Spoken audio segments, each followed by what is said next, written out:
Welcome to our homestead. Behind us is the cabin that my husband Krister, right here, I'm Amanda, my son Kai, our dog Frankie. Behind us is the cabin we live in off the grid. Been living here since he was about 2 months old, but my husband grew up here. So the house has a lot of history and sentimental value for us. And I guess we're just gonna walk you around really quick and show you how we make things work. So this is our garden, and it by no means is the source of our food, but it's like a hobby like everybody else, right? We've got the fall rains right now and we've got nothing. My lettuce all went to seed before it got big, and my peas are just starting to blossom now, so not very hopeful for this stuff. But it is fun, and my potatoes are doing great, so we'll have a good potato and onion harvest, so that's fun. We try to grow as much produce as we can with a 2-year-old around, picking seedlings and things, but really, we usually end up hiking into the grocery store. A hike takes me 2 hours and maybe a little bit more now that I've got a bun growing. And we always, when we go in, we have to carry Kai, and it's kind of arduous because even when we get to the truck at the trailhead, it's another 2 hours to the grocery store. So round trip is 8 hours before we even walk into the store. So everything's a mission. Everything is a mission. Everything's an adventure, everything's a mission. We try to be really prepared. It's not like if you're missing an ingredient, you can run out to the store and get it. You just have to improvise. All of our meals are cooked here by moi. Except for what we order out and have delivered. Yeah. So we haul in all of our non-perishable stuff. We'll get to that actually when we get to the little cabin. The garden is fun. And actually, I've been studying up on weeds that you can eat, edible weeds. We've got a lot of those. So a lot of chickweed and wild dock and fiddlehead ferns. You can eat fireweed. We've got a lot of stuff that actually all the wild stuff grew much better than my garden this year. So we're pretty responsible. We try to be pretty responsible. We don't burn plastic or chemical things, but we do all of our paper and our brush. We do a big bonfire probably once a month where we burn our paper and yard waste, things like that. And then you can see we have our little non-bear proof, non-mouse proof, but it totally works for us. Garbage. There's no food in there because we do compost all of our food and water waste. So it's just mostly packaging that we can't burn. Plastic. What do you do with your plastic? Can I hike it out? Yeah. Hike it out, carry it out. It's like camping, right? Responsible camping. Pack it in, pack it out. I carried a lot of poopy diapers that we could have burned, and I did not. So I get responsibility kudos. Yep, that is true. Yeah, we talked about doing the cloth diapers, but with no running water, it became just way too not feasible to do. So we'll just walk by here. You can see my laundry line is hung out here, so that's the dryer. So the rainy days are great because we get water to do the laundry, but then it's not a great day to dry the laundry, so we had to have When you have to wait for the sun for the solar power. Yeah, wait for the sun for the solar. So you get a rainy day, catch your water, then the next sunny day you'll do the laundry and hang it up. It takes a little bit of planning. Luckily, we'd only do about a load a week, and we have a high capacity washing machine. That was one of my things when we moved out here. Like, yeah, we need one of those. Even though we don't have the running water, we hook it up inside with the intake hose, the discharge hose. We by hand carry buckets out of the house. Totally worth it. Doing laundry by hand is not something that anybody wants to do. Woodshed, do you want to say anything about that while we walk by? I don't know what to say about the woodshed except that it needs to be bigger, right? Like always. Yeah. Krister's mom actually cooked on that when he was a kid. She cooked in that. That. She used the oven. I remember cool. She used to cook it in the summertime. You get your fire going, and this would be. It's been falling apart. Yeah. So in the rain. She would bake in the morning, and you'd have to start the stove early so that the house doesn't get too hot, but it would still get hot enough, so you'd have to prop the door open, and then you'd have to put a mosquito net over the door because you don't want a bunch of bugs coming in. Obviously there's not a thermostat on there, so you're trying to pick the right pieces of wood, and I remember thinking that my mom was not a particularly good cook. And then I had this realization that the raw materials were at fault. I'm gonna take you. Okay. I'm gonna give you to Uncle Con. I'll be right back. Okay. You guys walk past the bench and stuff, and I'll be back. Getting rid of the stove was a hard one for me, or upgrading the stove. That thing just feels right, you know? Feels like the house should have an old school cook stove. So we took the top off of this thing. You know, it had the old school top with the burners. It's actually a desk. It's that desk that's covered in food in there. The pantry desk is the top of the old cook stove. So we pulled that off to kind of have that little remembrance of it, I guess. It's time to let it go. It's like it's definitely a hazard for many reasons. I mean, it heated the house okay, but it would back up, and with the little kids in the house, I don't want there to be a lot of smoke. That one we have now is so much more efficient. You know, a couple pieces of wood, you're good to go. This, you'd have to soak in the night, like waking up to stoke the stove, or waking up and having the house be super cold in the morning. Yeah, that's the stove that we have now will run all night long. We've had that thing awesome. going for over 24 hours. It'll just last. It is awesome. That stove is amazing. So the specs on the stove is that if you fill the firebox, it'll burn for 30 hours. And I remember reading through that and I was like, no way. My ass, it's gonna burn for 30 hours. But if it burns for half of that, that'd be friggin' sweet. As long as it gets us through the night. I think that thing will burn for 48 hours. Yeah. Like if you really stoke that up and turn it way down, it's the crazy. new wood stoves are awesome. Yeah. So we got the little Blaze Princess. The Blaze King Princess, yeah. Yeah. And it's awesome. so oversized for how big our house is. But our house is pretty drafty, so I think it's suitable. I talked to the stove guy. And he's like, I described the house. He's like 600 square feet. You don't want that stove. That stove's way too big. I'm like, I don't think it is. He's like, well, do you have a lot of windows and is your house super drafty? I was like, yeah. He's like, all right, maybe that's the right stove. So as we've been plugging up the holes, it's becoming warmer. Yep. So the big house took about 9 months to build. This little cabin was where Rick lived while he was building the big house. Basically, he got dropped down. I think here in the middle of nowhere. Yeah, he'd come in and stake the land, so he knew where he was going, and then he like recruited a bunch of buddies. And again, these guys were 28 years old or something, which is fun to think about, right? It was just a bunch of kids, really. And then they got helicopter dropped out here, and had this 5-day sprint. 15 hours a day or whatever, and built this cabin. And so this is where he lived when he was building the big house, and now it's turned into storage. Yeah, it's our food storage. So we don't have refrigeration, and there are bears out here, so we don't like to keep too much in the house, especially if we're gone for more than, I don't know, 2 weeks or so. We try to get anything that smells and just get it away from the house. Pots and pans and stuff. I rebuilt this little cabin last summer. I was all fired up about it. It was like, it had been falling into the ground and just kind of looking like it was over. It was rotting into the ground. Yeah. I mean, it was basically wood sitting on the ground, which kept it really cold because the permafrost, and the wood, it wasn't a sod roof, but it was just tar paper, so there were, a lot of seedlings and things growing up there. So it was really super insulated. Doesn't get nearly as cold as it used to. It doesn't stay nearly as cold. But it's just kind of a bummer to rebuild it and then have to put plywood back over the windows for the bears. Just feels like I built this pretty thing and now it looks derelict again.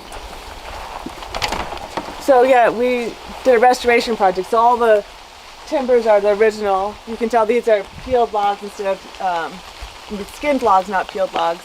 And it's fun to think that these are the logs that Rick was working with, like back in the 80s. So yeah, so we, in the spring, the late spring, on the last crust of snow, we haul in all of our non-perishable goods. So we have mostly pasta, rice, cans of goods that we keep in here. And then we have 2 coolers, one for dairy and meat, which, really you've got to eat within the first 3 days out here. Yogurt actually lasts forever though. Cottage cheese and sour cream, anything cultured, it's great. And then we also have our produce bin and things like cabbage, carrots, potatoes, onions, that lasts forever. But anything like berries that we want to bring, any special treats, have to get eaten within the first day. Yeah, so. The food thing is a whole process. I'm not really sure how to explain it. Oh my God, the food thing. Yeah. I could write a book about how to, make your food last longer, what the order that you should eat things in, and I could make a menu out of what can you make out of just canned goods, stuff like. I do wish we ate better, but I think we're actually doing pretty well. Yeah. Do you ever think about actually doing that? Reading a book? Like an ebook or something? I'm real busy right now. But yeah, once all the projects are done, all the building, Yeah, so the building projects, Krister's awesome. He's fast, peels the logs, get everything notched and put together. And then I usually come through and there's this permachinking, which is a great product. It's a lifeline product, but it takes a long time for me to put it in. And we've had squirrels that I've actually gotten through those rodents, I swear they can fit through anything. And once they get in here, we have one metal big garbage can in there, but everything else is just Rubbermaid, and they've eaten through thick plastic. We've had so many problems with squirrels getting in, and they've eaten through the wood even, but they don't eat this stuff. It's like a latex type of, some kind of medium in it too that makes it thicker, but it's awesome. So on the house, it's like weatherproofing, but for here, it's just rodent proofing. It works though. Yeah. It works great. When I get the time, I've gotten the big holes, but I haven't gotten through and gotten everything on there yet. But so that's where we keep everything storage, long-term storage and food stuff. Dream projects. We've got we're gonna put a little carport off the side so that we can keep our snow machine and tool shed. So that will free up space in our woodshed too. So we've got some vision for the place too. There's a lot. There's a lot. Still happening. Yeah. Yeah, with him working full time and me full time momming, things are slow. It's a snail's pace. I keep thinking, gosh, if I had my mom come out or aunties come out for a month, I could get so much done. But we get about 2 hours of work done a day, like homestead work done. We've got the snow machine over there underneath the tarp. Usually, historically, we had dogs. So there's, you can see this is actually a dog spot. There's probably half a dozen chains. Dog hookups out here. So we haven't had dogs for the last 2.5 years. I miss them, but the snow machine is way faster, and you can haul way more. So this is just a big ass, it's like 10 feet long with no back, so I can haul building logs. That's what the stove came in on, that's the washing machine came in on. Yep. Yeah, basically everything that's big comes out in the winter on the snow, and because if it doesn't, we have to carry it in on that 2-hour hike in on your back. I mean, Krister's carried 80-pound packs through a bog. It's grueling. Yep. But once everything's out here, you kind of forget about that. You're like, oh, sweet. We've got a new window. We've got beautiful stained glass window at our guest house. I love it. And I don't know. It's not really worth going down there. It's just a trail that dead ends into a pit of compost. But we have to hike all of our gray water, like cook it, drain your pasta or your food scraps, or you brush your teeth and spit into a bucket. All of that gets carried down and dumped far from the house so it doesn't attract animals. And you'd actually think, I've been surprised, like mice get into it, but there's nothing big that's ever really been down there eating. I've never seen bears down there. In the winter, it's fun to see the tracks, to see who's come to feed. Yeah. But we eat a lot of vegetarian stuff, so there's not a lot of meat scraps going in there. So it really is like carrot peels. Future site of our carport, and actually the old site of the little cabin. Yeah. So basically, these old, I don't know what you call them, the foundation logs. Raft logs or whatever. This was the original foundation for the little cabin. So you can see the back here. It's kind of just starting to rot out. This hole in the ground, if you can kind of tell, was where the old little cabin was. It was rotting down. I was going to rebuild it, so I tore it down and was going to rebuild it in the same spot, but I started to dig holes for the foundation, the sauna tubes, the foundation pilings, and ended up running into like immovable giant rocks. So I just took the whole thing and moved it over, and then we had the brainstorm that we should just have another, like a gabled roof, so another roof that comes off the back of this thing, and that's where I'll park the snow machine, and I'll put a bunch of lawn tools stuff and building supplies. Yeah, so this whole place has been just this huge work in progress for the last 3 years. And like I said, Rick came out here 35 years ago. What he did is amazing, blows my mind every time. And then I think he sat on his thumb for 35 years and just let everything rot and like stapled visqueen over the holes. It just like didn't deal. Well, he is busy doing other stuff. Yeah, so he had you. So anyway, so we've been dealing. But yeah, I'm actually really excited about this. Yeah. This will be cool. So this is concrete for the pilings. So that's one of the new and improved features. So, next spring's projects, and we've got all of our logs and 200 years from now, when they find this site, there's just going to be like 24 of these little cement pilings sticking up all over the place. But it's awesome to have the house be up, and like this will never rot out now. So it's like Kai's going to have nothing to do. I don't know what he's going to do. What's that kid going to do? Just like have fun. He might actually just stay here and hang out. What a concept. So we've got, there's 3 solar panels back there. 4 solar panels, one of them smaller. But so we have about 750 watts of solar, I think, 770 watts of solar, something like that, which is a ton for what we need. At least it's a ton for what we need until winter hits, and then the no amount helps. Yeah, exactly. So we go from having this enormous surplus to having not nearly enough in the space of like a month. Weeks. Or it's crazy because you've got 24 hours worth of light, and then you've got almost 24 hours worth of darkness in the space of 6 months. That equinox period when things are changing the fastest, you lose like I want to say a day. There's a month like September, you lose like 2 hours or something. I forget what the number is, but so the panels are rad most of the time. Like it's probably 8 months a year, and there's 4 we're months just a year. throwing away power. I wish there was better battery capacity. Yeah, if I could store all that, like I have enough on an annual basis. If I had the biggest battery bank in the whole world, I'd be set. Yeah. Right? Like totally set. And then that's the satellite dish is a necessary eyesore. Kind of bums me out, but it does what it needs to do. So that's how I work. Keeps us connected. Satellite for the internet, yeah. So it's like you said, that's how I work.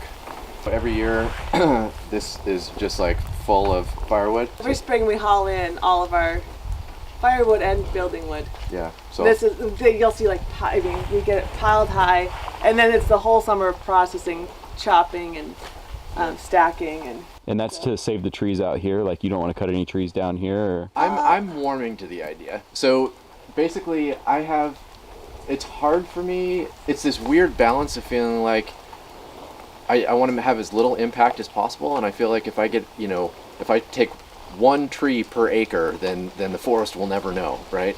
well, for building logs, we try to get the dead standing spruce trees. They're drier, they're lighter, they're easier to move, and it's better. We've got a spruce beetle infestation up here that has been killing off our spruce trees. We actually had to cut down one of my favorite huge old growth trees because spruce beetles, but those make the best building logs. Yeah. So we get those. So we go around and specifically choose those spruce trees for building. Yeah. And then the birch trees, we try to get the ones with the busted off tops because they're going to rot out and die anyway. Yeah. So there's some of that. So there's not enough compromised trees here. There probably is on the property if I looked at the entirety of the property and tried to pick them off, but I don't. It's weird. So people have been harvesting trees out here for almost 40 years, and you would think that there would be just like stumps everywhere, but it's not like you can tell as you're getting to our neck of the woods, so to speak, that there suddenly just stumps everywhere. And I think that part of that is that we do range more widely probably than we need to get the trees. But I've been starting to feel like the view has been compromised, right? So trees have grown in the last 30 years. If I started taking the trees here, then the view would be better, and I got to take a tree from somewhere, so maybe I should. I don't know. But anyway, basically, in the springtime is a whole flurry of activity, and getting in firewood is one of the big things. So, but this is the old porch. So I ripped down the old porch to build this new porch, and then these are all the sort of dead porch logs, which I'll throw the ones that are truly rotten and compromised on the bonfire, and then I'll cut up the rest of them and we'll burn them, which kind of feels a little cannibalistic. It's sort of exciting to burn the house. This is sort of iconic, right? So we've got both of these logs, which is where I set up the building logs to peel them, because you got to, the log comes in looking like a log with bark and whatever, and then the tree comes in looking like a tree. Then you've got to process it and peel it to make it look like that. So I've got this peeling station set up and a bunch of log peels, and then the dog pulled in a moose leg. Oh yeah, you can't see that probably. Yeah, so that's the moose bone. Well, the dog sits here and watches me do my thing. So this is like where I spent my summer. Well, it's all actually, it works great because you have the extra firewood, but the log shavings make perfect kindling. So we try to pick those up before it rains and use what we can. Sad, we had all those sled dogs it's a whole culture that has had to shift. The dogs used to eat the scraps, so we didn't have to hike that bucket out so far. I mean, the dump bucket used to be the dog food bucket. It really did. Frankie's a little more picky of an eater, and he can't handle all that. But yeah, and just the culture of like walking out the door. I mean, there's a year and a half we didn't have a dog, and it's weird being like you walk out the door, maybe there's a bear or a moose, you wouldn't know it. So we saw our alarm dog. I was standing right here. It was probably 2 weeks ago, so it was still light. It was 11 o'clock. It was just getting dusky, and the dog comes up and just gets super excited. You can just tell he's on full alert, right? And I can't really figure out why. So I'm just looking out. It looks like the forest. We're just hanging out, and then he goes racing down towards the spring, probably 20 yards, and then there's this giant bull moose that just comes standing up out of the yard. That was literally, it was like the grasses 25 are so feet tall. away. Yeah, it's just sleeping there. He's this huge rack, and it's like it was like a cartoon moment just to see him like rise up on all four legs all at once. A, that it's real, that there's there Stuff. are moose, there are bear, and they're not that far away. And then B, that just you don't like it's closer than you think. Yeah. It's Well, right it's here. funny. So the hike out is far. People don't just show up here. Like they come with a purpose, and we know they're coming, and we usually have to hike out and get them because the trail is almost indistinguishable from a game trail. I was here alone with Kai. You were somewhere getting dripped on. And I was in the kitchen cooking and doing dishes, and he was playing by himself. And all of a sudden, Kai comes running up. He says, "Mom, who's that big guy in the yard?" I'm kind of like, "What?" And it's like, "Mom," grabs my hand and pulls me over the window. "Look at that big guy in the yard. There's a moose." I was like, "Oh, it's a moose, honey. It's okay." But it is one of those reminders of, just random things will walk through the yard. And it's really those moments where you're like, oh, and it balances out the hard stuff. It makes it feel like, oh, that's right. That's why we're out here. This is cool. We do water catchment, which is not drinking water, but it's Wash laundry water. water and wash water. So when we're taking saunas, that's the water we use to bathe, and sometimes dishwater, that sort I of was thing. gonna say dishes, laundry, and body washing water. Yeah. And cleaning up, perma drinking and doing stuff like that. Utility water. Utility water. So we do have a spring that's it's probably 50 yards, 100 yards Down the that hill. way. So that's where all the drinking water comes in. I carry it up by hand. It's funny. We were in San Diego before we lived here, and it was like this huge drought. This place is I think still classified as a boreal rainforest. It's just soaked. There's water everywhere. And we go through, I know exactly how much water we go through because I pull it up by hand. And I pull up 2 5-gallon buckets, and that lasts us for 2 or 3 days. The 3 of us, when we're bathing in there, go through, I think, about 6 gallons. So it's about 2 gallons per person to bathe. And it's just ironic to me because coming from San Diego where everybody's worried about the water and it's a big drought and whatever, I'm sure we were using, 10 times, 20 times that much water. Yeah, we could use a lot more, but we use what we want and whatever. Yeah. So this is a total mess. Like the whole, it's a homestead, so everything's kind of a work in progress. But when I pulled down the old porch, the porch was also sort of the Catch-all. tool shed catch-all place.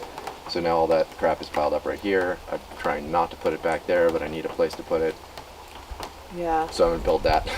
So I'm gonna build that carport thing, and then it'll we'll really be cleaned up. That'll be cleaned up for sure.